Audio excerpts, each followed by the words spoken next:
Thank you, everyone who's joining in today. I know some of you are dialing in from outside the US as well. So thank you, everyone who's found some time to make it. Excited to have you all be part of this virtual conference named Validate Finance. It was created, conceived, built for our customer base and even folks who are interested to learn more about the SafeBreach platform and how we can make an impact in the finance industry. My name is Raman, and I'm the Chief Customer Officer at SafeBreach. I've been at SafeBreach for almost a year and a half. My day-to-day responsibilities are to really help our customers get to value quickly, which I have a team of people that help me and our organization get to that, which have support, the technical account managers, the CSMs, and you'll probably hear from some of them during this event today. You'll probably be hearing from quite a few esteemed colleagues of ours at SafeBreach. Our CISO is going to be on the call, Tomer, who's heading our research, Francisco. We have a customer case study as well. So we're going to have an interesting set of sessions today. Just to kind of quickly look at what the agenda is for today, we'll kick it off with Tomer to go into some details on the attack surface for FSIs. Then we'll have a session with our product team and product marketing team on strengthening resilience through MITRE ATT&CK, a ransomware assessment led by our SE manager, Francisco, breaking down the complexity in the cloud with our CISO, Avishai, and then a customer case study from Raymond James. And then towards the end, we want us to have some open discussions with our technical account managers, questions that you might have on anything related to SafeBreach or on the products or the journey that you might embark on with us. The idea behind this event is really to help us continue the journey of sharing the knowledge we have within our team, sharing the knowledge from our customers, building this community where you all can help out each other, create this synergy, not just for us as a company, but for all of yourselves, and also find ways to take these ideas, take this feedback, and improve our product, improve areas where we can learn from each other, and then eventually provide more value in this space. With that being said, I'm going to hand it off to Tomer. Before we start with Tomer, I just wanted to go through one quick housekeeping effort. So while he's getting his slides up, if there are any questions throughout the day, in the site, there are two portions. One, you do have access to video and microphone, though you don't have to use it. If you're like me, you definitely don't want to be on it. And we see we have many, many viewers. However, if there is a point where you do want to physically ask a question besides doing it in the chat, you can do so by clicking in the upper right-hand corner, and there is a microphone option. The other option there is to engage is through the chats in the session. As you can, I know most of us are tech savvy. On the right side of your panel, there is a chat option, and I will put a message up in there. But if you have problems hearing, AV, can't see slides, please feel free to put things in the chat, and our moderators will be sure to answer that. As you can see, Kelsey's already on top of it and has that there. So any issues there can go on that. But we really want to make this an interactive program. So this is definitely your space today. The final thing are people. You can see who is online. So if there are different people that you want to chat with, you are more than welcome to. Everybody, this is an invitation only event. It is for customers and select invited guests. So there's no vendor spam, anything like that happening. So this is again for you and to really help you engage with SafeBreach as a whole. And if there are any questions, just feel to ask. But with that, I will stop talking. Let's get to the real expert and get to Tomer. So thanks, Tomer. Looking forward to you listening. Okay, thank you, Melissa. I'm just going to share the slides, and please tell me if you see it.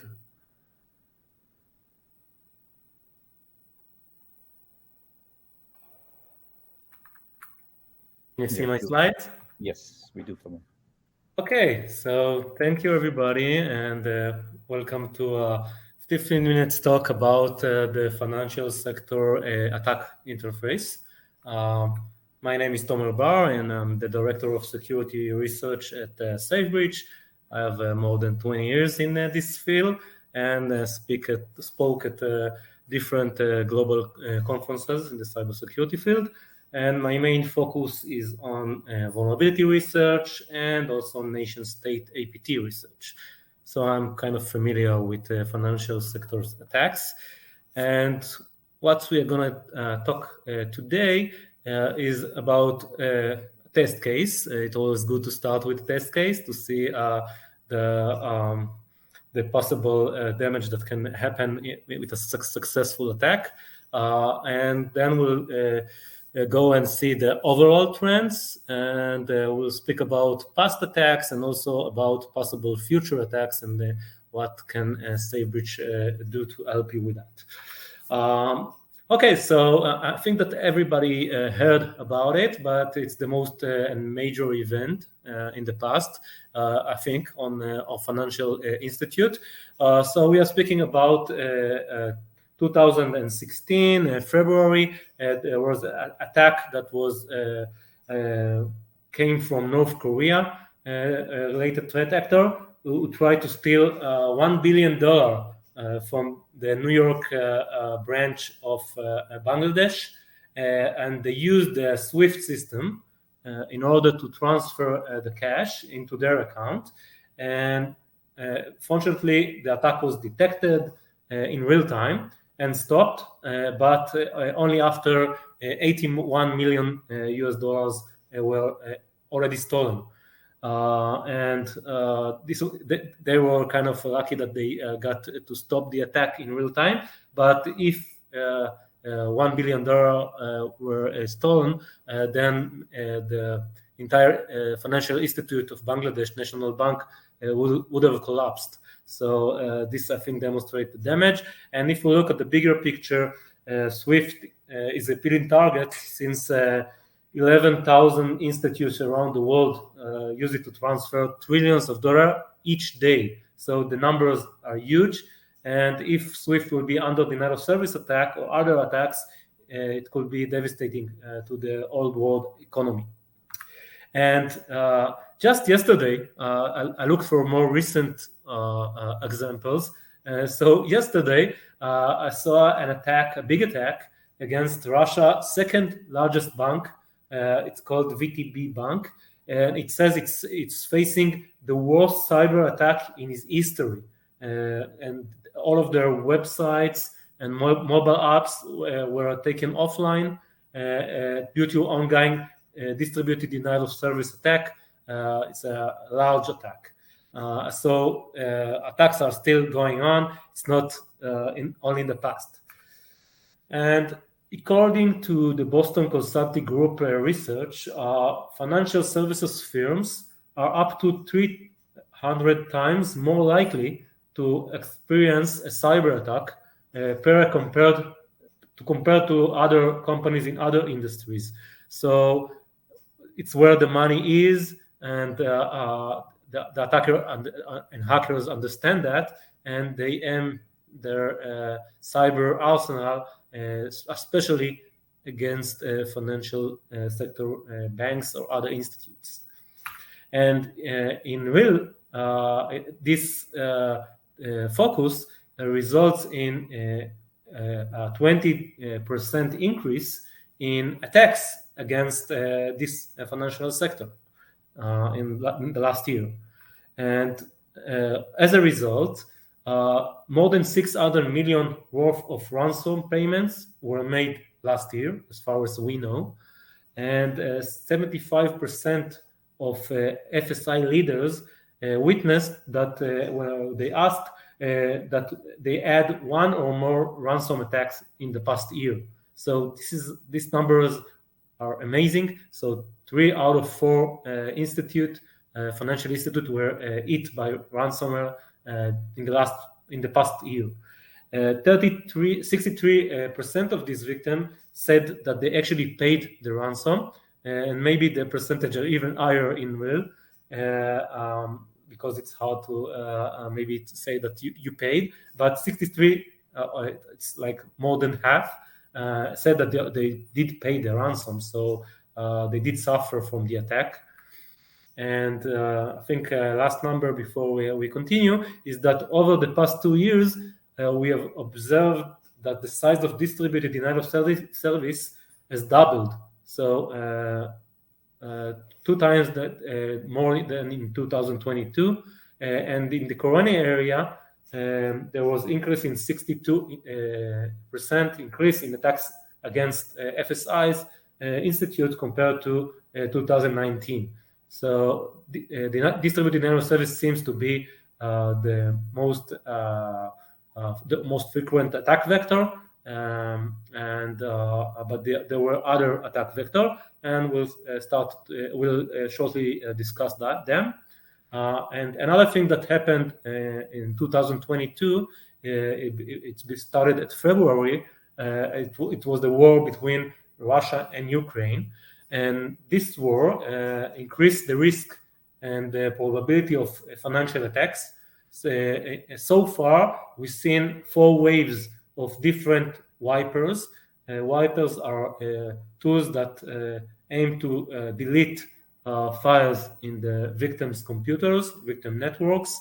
It's like a ransomware without the ransom note, without asking for money, and without the way to get your data back if you pay. So these are destructive attacks, and I think that we saw that in both sizes. And if Russia might feel in the future humiliated in the physical dimension, this may lead to cyber attacks and counter attacks in the cyber world. So it can start a cyber warfare. So in that climate, I would like to take the CIA model, triage, in order to understand past attacks, but maybe forecast future attacks, and we should prepare for them. So the CIA triage is a well-known security model. It's the initial of confidentiality, integrity, and availability. And let's speak about it. So we'll start with availability, because ransom attacks, as we know it, attack the availability of the data. Once all valuable data, such as document, databases, images, are encrypted, the target victim cannot access them, and probably will cause partial or even full denial of service. So this threat is most common threat in the last decade, and everybody know it. So this is on the availability of the data. But confidentiality attacks started to occur more frequently in the last 3 years in a form of dual attack. It's called double extortion. So before encrypting the data, the threat actor exfiltrates all of the data to the attacker's command and control servers over the internet and threaten to publish it, and if you want, pay the ransom payment. And in 2022, we saw ransom attacks without encryption at all. So they skipped the availability attack, and they are encrypted. They are just threatening to expose the data in public. Some of them, it's secrets of their organization, like source codes or other kind of sensitive data of customers and so on. And there will be a great damage to the victim if it will be published. But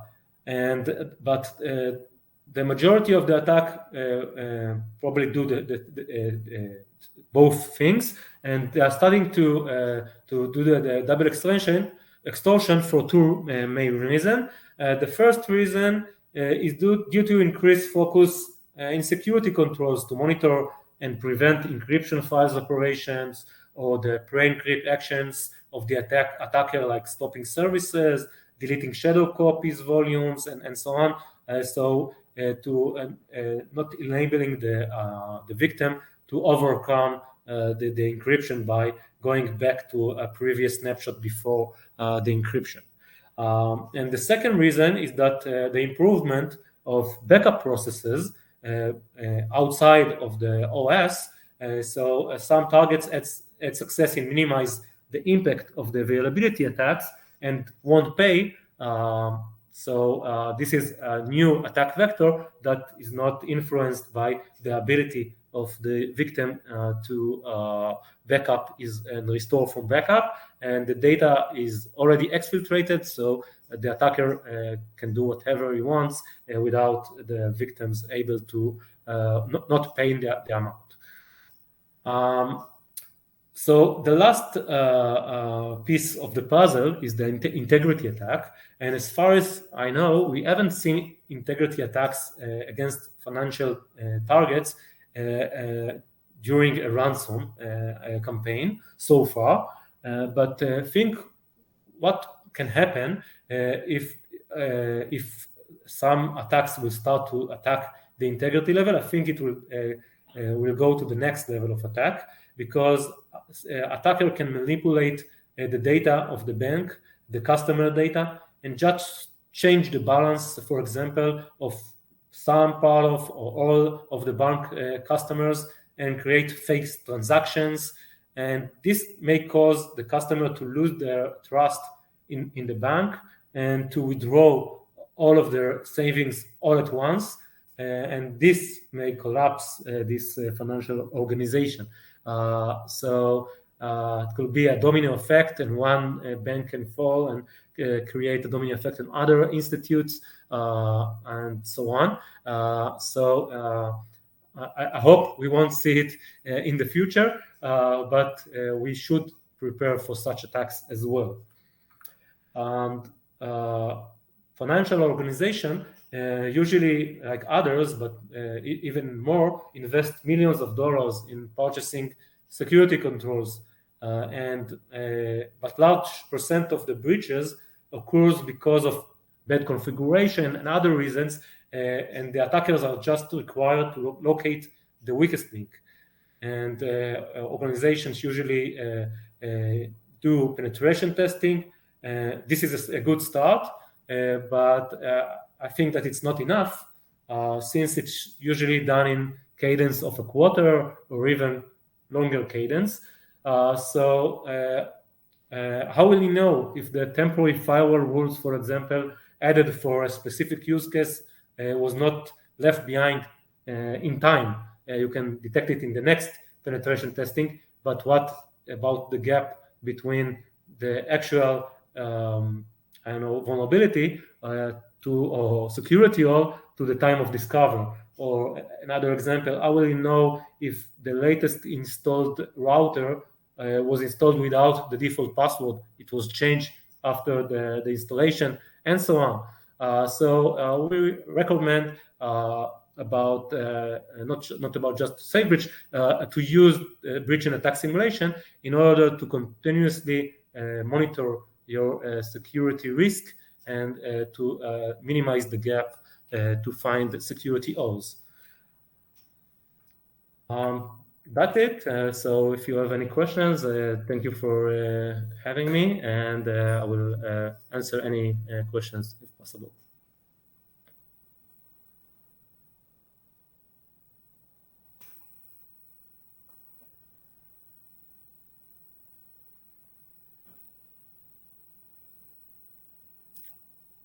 Okay, I don't see any further questions, so thank you very much.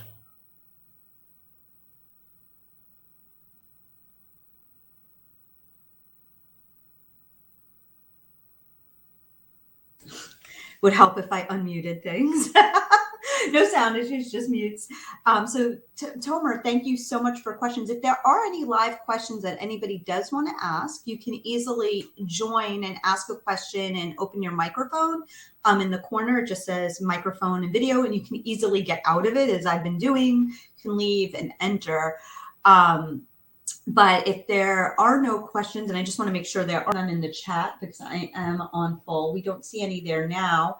What we're going to do is, because of the times of the session does close, and then so we could take a quick 5-minute break, and then at 11:30, 8:30 Pacific time, anyone for the, oh, there is one in the event chat, and I'm sorry, I'm in the wrong chat. So thanks, thanks, Jackie. It would help if I hit the right chat. I am officially fired from moderating today. So thank you from David. And oh, hi, David. Tomer, what is the best way to communicate with your team? Oh, this is a great one on emerging and in the news threats that we're hoping to see simulations released for. Okay, so it's a good question. Thank you for asking that. And we will be happy to communicate. Actually, we are doing it through another team in SafeBreach that connect directly with our customers. And you can reach them and ask any questions about any new attack or past attack, if we have coverage for it, if we plan to cover it, or request to cover a specific threat. And we have an internal mechanism to get all of this in real time, and we usually respond very quickly. So please do speak with us, and we would love to help. And Raman, right, I would say too, right, additionally through, I see as you come on the screen, I'm sure there's additional that you want to add in regards.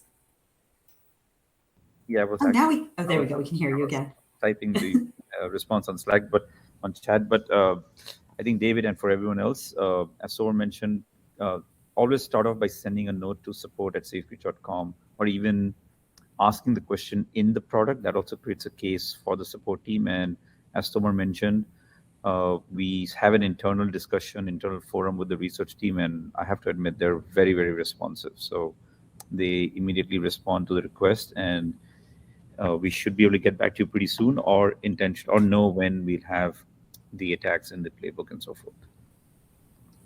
Awesome. And then also when there is quick updates to the playbook, this may be a good opportunity, right, as we have some customers, when there is an update to our playbook within 24 hours internally, we communicate it through several ways, correct? We have the email come out that's traditionally under your name, Raman, to all of our customers that are in our database, as well as CS team members are working with their direct contacts. Is that correct? That is correct, yeah.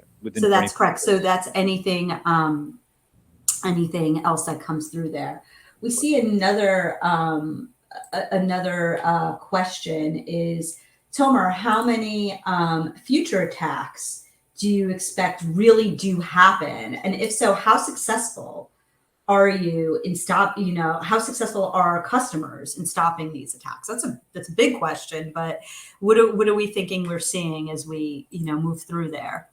Yeah, so it's difficult to estimate how many in an accurate number, but I think that the last decade, teaches us that the hackers won't give up. They see it as a $1 billion crime, cyber crime, and even the war between Ukraine and Russia. At first, we saw a decrease in attacks, but after a short while, they just split the groups: the Ukraine for one side, the Russia for other side, and China and the North Korean and other threat actors that attacks the Western world. They won't give up. If we will, it's like a mouse and a cat chase, and we will try to, as a security community, to make their life harder, but we won't be able to stop 100% of attacks. And the level of attacks and the sophistication